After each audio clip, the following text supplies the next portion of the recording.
Hey, hello, welcome back. It is that time of year once again where we sit down to take a look at the upcoming MMO release schedule. Just, a little sneak peek of all the games that are sure to disappoint us in 2025. Jokes aside, whatever hint of truth there might be there, jokes aside, the focus here is going to be on the MMOs that are already currently confirmed to release in some capacity within this calendar year. Now, I will touch on some of the other titles that are less certain but could possibly release, and we're also going to go over the various planned alpha, beta, and other play tests that are coming in this year as well, which, while not full release, again, could be an opportunity to play an MMO that you haven't played before. Okay, so let's go ahead and start out with the games that as of today have confirmed release windows for 2025. First up on the list is Chrono Odyssey. The most recent information that we've got is that they are planning to run a closed beta test Q1, so sometime within these next few months, followed by the full release scheduled for Q4 2025. Now, this info comes via the IR reporting from publisher Kakao Games that was released last November, so it's relatively recent up-to-date details, as up-to-date as it gets pretty much. Now, some noteworthy details about Chrono Odyssey. Beyond having all the expected traditional open world MMO stuff, the game uses real-time action combat. It's going to have the basic attack, defense, and dodge mechanics that you expect. Combat also utilizes a weapon swapping mechanic, not only changing from one weapon to another, like swapping skill bars, for example, but also evidently they're going to have the ability to alternate how you hold a weapon either in one or both hands, which to me sounds awfully similar to how this sort of system works in Souls games, which would be neat to see how they implement that. There's also this special mechanic or ability called the Chronotector that allows you to freeze time, rewind events, and explore alternate timelines. Now, I'm going to assume, as they're highlighting this mechanic, it's probably likely exclusive to the instant story-based content in the game, as freezing and rewinding time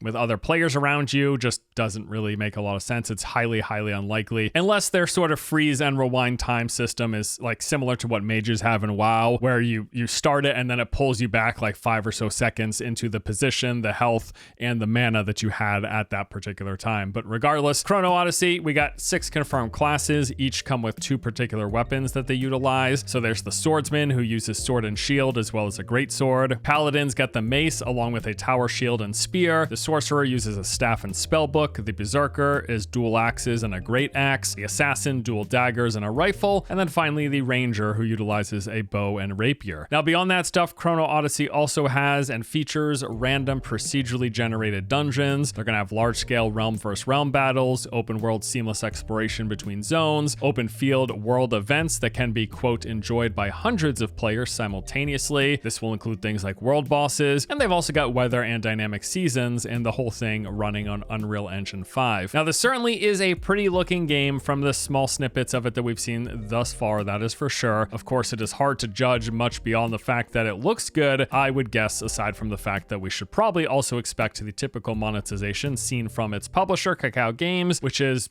a lot of monetization we should likely expect. So once again, Chrono Odyssey is going to have closed beta testing scheduled for sometime between now and April. Keep an eye out for signups for that. And then unless things change, yes, this game is expected to release officially later this year. All right, next up is Dune Awakening, scheduled for release in early 2025. This is the open world sandbox survival crafting MMO developed by Funcom. The game looks to be building upon the foundation laid with Conan Exiles, their prior quite popular game, but this time it's going to be new, improved, and obviously also set in the Dune universe. Some notable details about this game include, as mentioned, survival sandbox MMO. That's probably the best way to describe it. You've got all of the basic survival crafting features and systems: gather resources, make items, build a base, craft gear, get stronger, go out to explore, take on enemy camps, and engage in PvP. That is like the baseline foundation of what you'll be doing in this game. As for the explorable spaces that we have, well, they take place on the Dune planet of Arrakis, and it's going to primarily at release consist of 2 massive open zone regions. Now, the first one of those, post the tutorial, is called Haga Basin. Now, this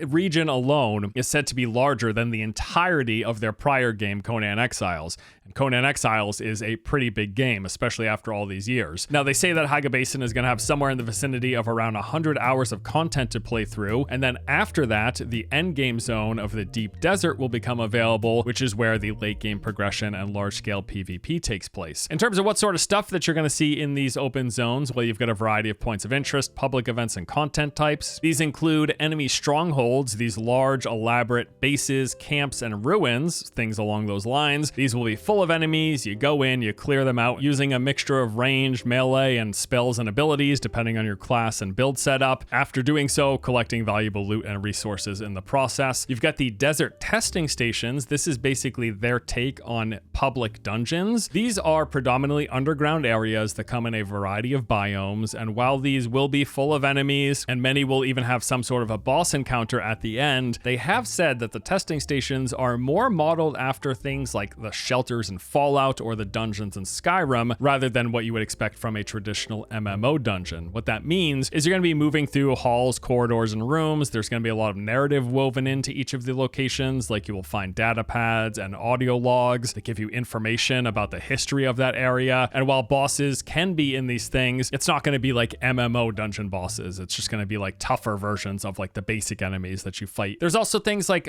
public events in the overworld. You got crash ship events where you're going to literally see these ships falling from the sky, crashing into the ground. If you head to their location, you can scavenge them for resources. However, other players can show up, as some of these will be PvP flagged, meaning you'll have to compete for said resources. They've got police forces that scan the area at night, these security ships that scan the surface of the planet looking for players, and if you happen to be caught in their spotlights, they're going to call in troops to your location, which you'll have to deal with. And then, of course, it wouldn't be Dune without the sandworm that is present. If you spend too much time walking on the sands, making noise, that will draw the worms, and if they catch you, you're pretty much dead. The whole reason you're going to want to take this risk, though, is that there's a lot of valuable resources that can be located on said sand dunes, so you want to go there, you just want to do so strategically. The game's also got player hubs with 2 major towns full of vendors, quest NPCs, other players, and a marketplace for buying and selling items. As for endgame, that is entirely taking place in the deep desert region. This is a massive, expansive area made up mostly of sand, but with rock islands dotted all throughout, which provide some reprieve from the sandworms. Guilds of players will be headed into this area in search of spice, which is a main resource and currency for not only endgame crafting, but also character progression. And it is in this region where the whole large-scale PvP conflicts happen, what they refer to as combined arms, which how they've described it basically sounds like a mixture of battlefield and or planet side. You got loads of players using ranged and melee weapons, ground and air vehicles, various forms of artillery. Just the whole thing is going to be large-scale, all-out combat and utter chaos. Now that is the basic like high-level rundown of content and features in Dune Awakening. So just the other week, it was confirmed once again via Twitter that the studio is on track to hit their announced release window of early 2025. February seems very unlikely given it's almost there and they haven't said it's coming out that month. So it's probably more probable that we expect a release sometime in March or April potentially. Either way, I am quite keen to check this out myself as a fan of both MMOs and survival games.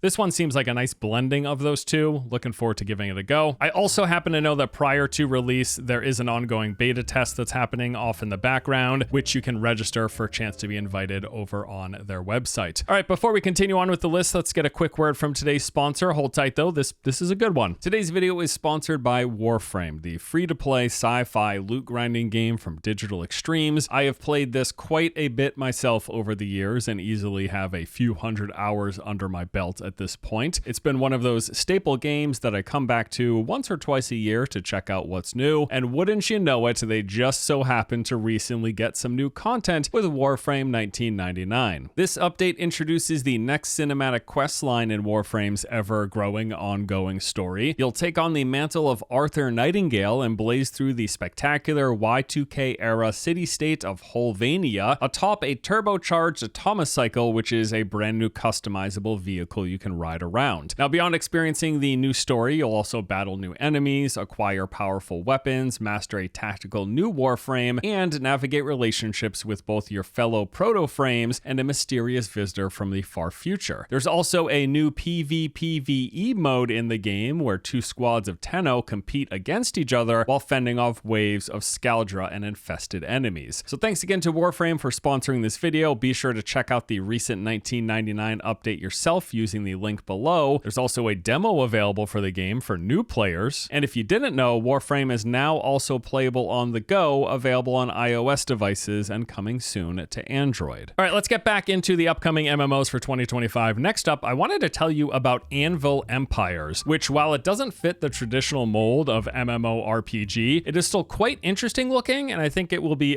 potentially appealing to fans of the genre. It's appealing to me. So Anvil is a massively multiplayer game where thousands of players work together to build empires, wage war, and conquer in a persistent online world. The kicker here is you actually play as an individual soldier in this massive medieval army. And from what I've seen of the gameplay, it looks like they really deliver on this. This potentially seems really cool. Now again, this isn't going to deliver like the traditional fantasy MMORPG experience. It's not a fantasy setting whatsoever. It's more so like you are playing as a foot soldier in Age of Empires or something. Like you are one of the members in a squad, basically. The developer's prior game, Foxhole, had a very similar concept, except rather than being set in the medieval times, Foxhole takes place in what looks to be like a fictional take on World War II, with you playing as an individual infantry soldier. And that game is quite well liked. It's got over 35,000 reviews on Steam with an 88% very positive user rating. Their prior game, which had like a similar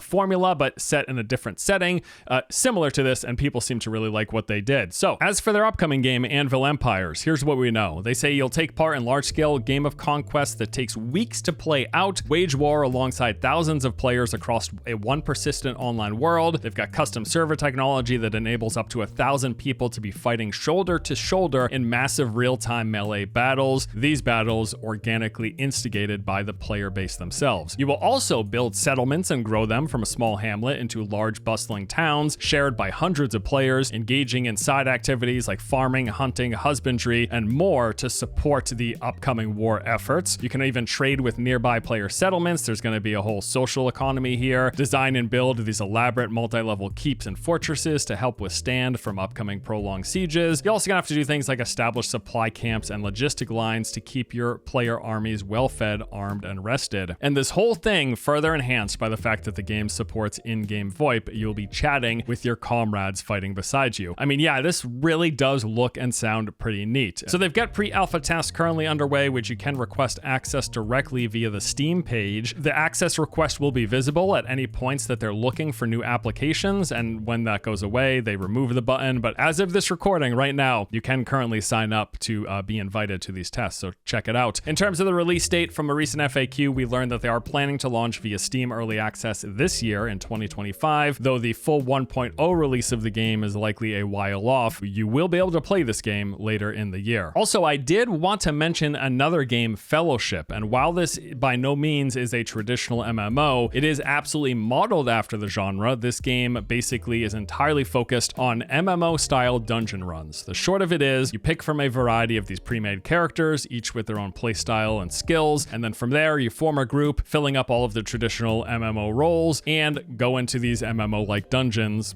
clearing them. It's basically, if you were to say, take like the World of Warcraft mythic dungeon system and you spin it off into its entirely own separate game, that is basically Fellowship. So they refer to this as a multiplayer online dungeon adventure, or MODA, in a fantasy setting with endlessly scaling dungeons where players will focus on working together as a team with an emphasis on skill, cooperation, and strategy to defeat bosses, collect loot, and overcome ever-present challenges. As for additional features, we're going to have the Holy Trinity in the game. There will be a large roster and pool of various tanks, healers, and damage dealers for you to pick from, each of them with their own name, unique look, their own skills, playstyles, and capabilities. This might be one of the biggest downsides for some people for this game, is yes, you're not building your own character from scratch, you are picking from pre-established character classes, basically, sort of like a MOBA. Dungeon teams will consist of 4 players, presumably 1 tank, 1 healer, and 2 damage dealers. Maybe there are some support classes that you can mix things up with a bit beyond that. They also say that every run is going to feel like a new challenge, with dungeons getting more difficult as players progress and level. It seems like this scaling will be continuous, where they say players will never outlevel the game thanks to seasonal updates, dungeon modifiers, new features and rewards that get added, all of which will add many layers of replayability. Of course, as you expect, every boss fight's going to have its own unique, varied mechanics for you to learn. They also say that enemy skills grow as difficulty increases, so it seems like the difficulty ramping up is more than just more health and more damage based on what they're saying here. And the game's going to include competitive leaderboards,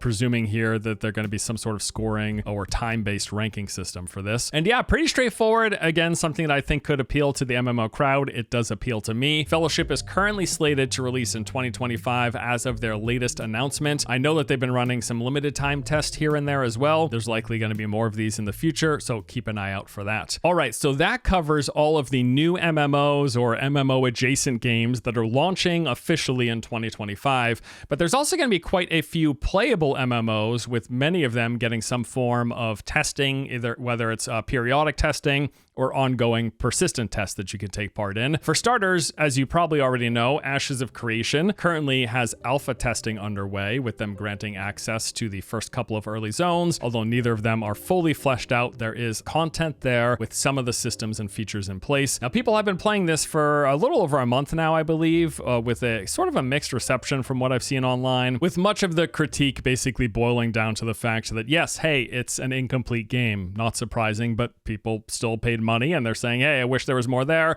There's not quite enough there. Just buyer beware. And now it does seem though that there is enough there for some people to be thoroughly hooked. I happen to know quite a few people who have been playing this game pretty consistently over the course of this past month. I do also plan to jump in myself at some point, although I'm not really in a rush, maybe at some point in the coming months, but nothing on the immediate horizon. I will say I think the PvP seems a lot of fun from the compilations and footage that I've seen. However, most of the leveling consisting of large scales, groups grinding elite mobs together, that doesn't seem very fun to me personally, but I'm willing to give it a go. But yes, if you want to play an early version of Ashes of Creation, it is available right now. You can get into the game for a little over $100 at the lowest cost. I would personally recommend waiting unless you're like a die-hard, pumped, super amped up for this game, although in that case, you're probably already playing it, so pay me no mind, right? Pantheon Rise of the Fallen. This game is also playable, actually technically launching into Steam Early Access last month. Now, despite what first impressions you might have looking at the gameplay, I gotta say, this game has surprisingly gotten a really good reception, at least on Steam. It's got very positive ratings, and since it released, it's actually seen growth in its daily concurrent player count, presumably because of those positive word of mouth that's been going around. Although that number is still admittedly quite low in comparison to what you would expect for an MMO, there certainly looks to be something interesting here that is getting new players to jump in. My gut reaction looking at the gameplay is, yeah, I mean, the combat looks quite boring, the game as a whole looks quite dated, but as with Ashes, I am totally willing to give it a look and hoping for the best, right? So gonna add this one to my list as well. Soulframe, the latest title from Warframe developer Digital Extremes. They are currently running regular alpha tests referred to as preludes. This consists of a relatively small region of explorable space in which they've got some of their planned foundation laid for the game. There's open world exploration, you got enemy camps to go in and clear, as well as these underground procedurally generated dungeon layouts. I will say I really enjoyed the time I spent playing this game. In my opinion, it does have a pretty solid foundation. Biggest issue is the combat lacks any real sense of impact. It's just very floaty and just no oomph behind it. I hope they work on that though, because everything else, like the world, the enemies, the characters, the points of interest, the general structure, the tone, the setting of the game, all of that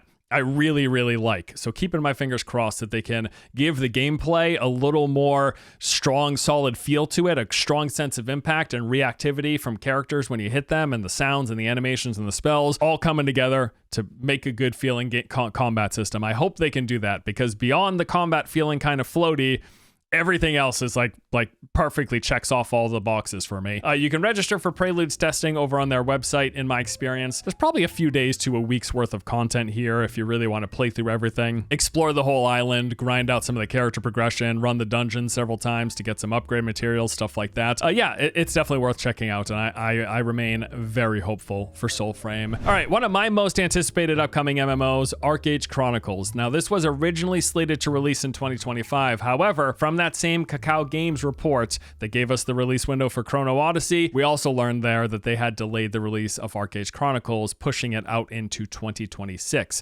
Now, that said, they are planning to hold closed beta testing for ArcheAge Chronicles later in 2025. There is a lot about this game that I am very hopeful for, most of which just builds off of the things that I loved about the original ArcheAge, and they have said they are planning to include all of the best systems and features from that game, but moving moving it onto a modern day engine with more PvE content, and obviously the biggest shift here being the change from tab target to full on action combat. Now, if you want a full rundown of what we know about that game, where my expectations are, just check out my latest upload.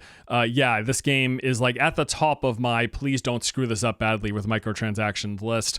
Although, I mean, totally ready and expecting to be let down. But if they don't let me down, could be huge. Original ArcheAge had a lot going for it. Similar to Pantheon, Monsters and Memories is another upcoming MMO that looks to provide a modern day version of the old school classics of the genre. And I mean, yeah, just looking at this, it is very much in line with what I remember from EverQuest or Ashron's Call. Like, to my eye, matches it to a T. The game is set for an early access launch in 2026. However, in the meantime, they do have beta testing planned for Monsters and Memories, tentatively scheduled for sometime in July or August. Okay, so beyond those, we of course expect some major patches and content updates for all of the existing big MMOs out there, right? World of Warcraft isn't expected to get a full expansion this year. However, we will be seeing some content patches for the War Within, and probably safe to say something for Classic WoW and or Season of Discovery, be that fresh servers or some new content at some point. Final Fantasy XIV similarly will be getting content updates for its most recent Dawn Trail expansion. The Elder Scrolls Online will have its typical yearly content cycle rolling through.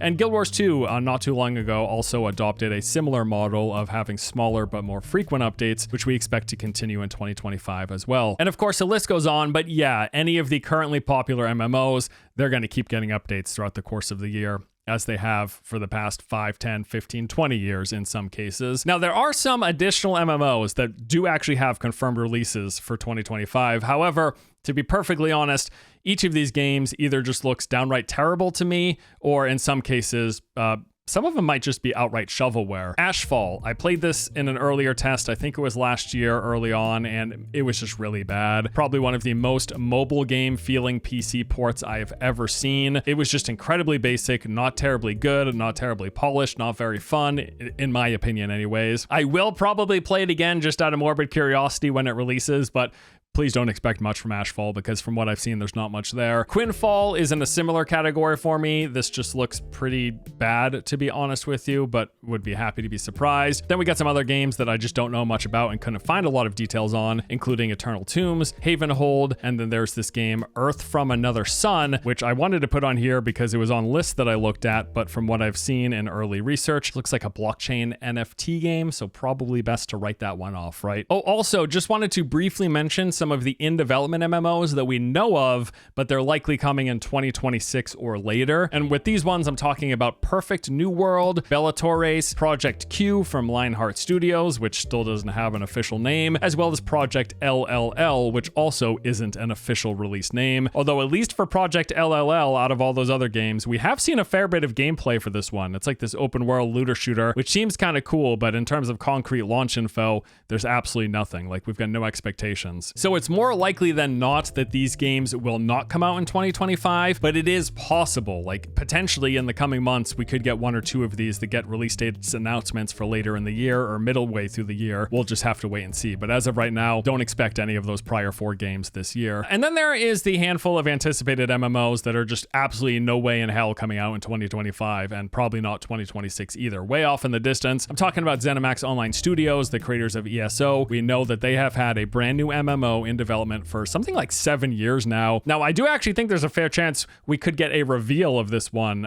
if it's just a teaser at some point this year, which would be really, really nice. Sony has that Horizon MMO, if it wasn't recently canceled, as they have been nuking these in-development live service games left and right here lately. Then, of course, there's Riot's League of Legends themed MMO, although that is at least 5 years away, if not closer to 10. I mean, who knows? And then there's that Ghost MMO, but again, that is similarly quite a ways off. Okay, so there you have it. A look at all of the upcoming new MMOs planned and scheduled for 2025. As a recap, confirmed coming this year, barring any delays, will be Chrono Odyssey, Dune Awakening, Anvil Empires, and Fellowship. We should for sure be playing like launch versions of those games this year. And then there's going to be early playtest, which you can jump in and check out these games for Ashes of Creation, that is ongoing. Soulframe is also ongoing, although quite limited. There's ArcheAge Chronicles that's supposed to be getting tested. Playtests later in the year, and Monsters and Memories. Got all of the expected content updates that will be coming for the big existing MMOs, and then we've got a few less than stellar looking titles coming this year, which, you know, as I ran through, I might check these out for curiosity's sake, but that's about it. And then once more, as has been the case in prior years, there's a good possibility that we'll have other MMOs launching beyond the ones that I've covered on the list, either because they're ones that we know of that get released sooner than expected, or some surprise games just come out of nowhere and launch all of a sudden, which we had some cases in 2024 and prior years. We could have something similar examples this year as well. Anyway, that does it for today's video. Thank you all for watching. Hope you enjoyed. Let me know what you're looking forward to in the MMO sphere in 2025. Certainly some games to play. There'll be some bad ones. There'll be some disappointments for sure, but got some new MMOs to play this year. All right, can't wait. Looking forward to it. Thanks again, guys. See you next time.